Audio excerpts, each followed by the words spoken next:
you'll have the following working.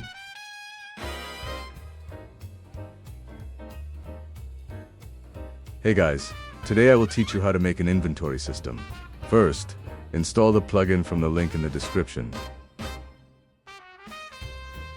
Once that's done, add the inventory manager to the player.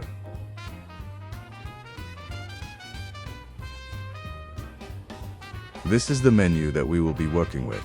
These are the settings. And this is the data. This is where you add items.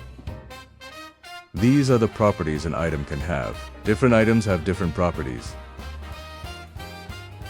These are the storages. The hotbar storage is for this. The bag storage is for this. And so on. You can add more storages by duplicating an existing one and assigning it to a storage. You can also remove it by deleting it and removing it from the storages. You can also add new crafting menus. This is the player's crafting menu. This is the crafting table menu, which has its own scene if you want to use it. Take note that it has the menu to open. This is the anvil menu, with its own scene too.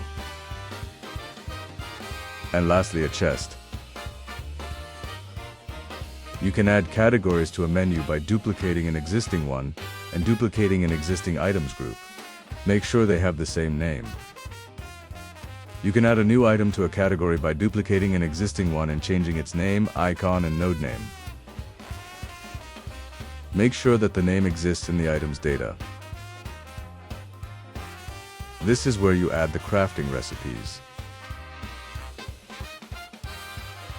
Now we need to add the inventory area.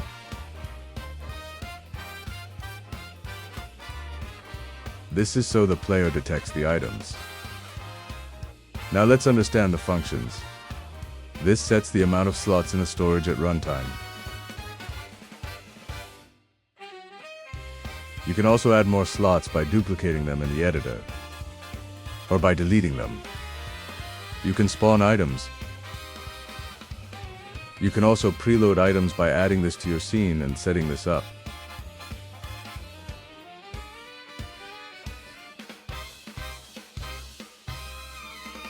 And you can use signals.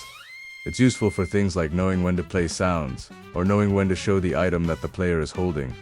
Now let's add the crafting table, anvil, chest, and run the project. It works. We can drag and drop, craft items, use tools, eat consumables, and so much more. Thanks for watching.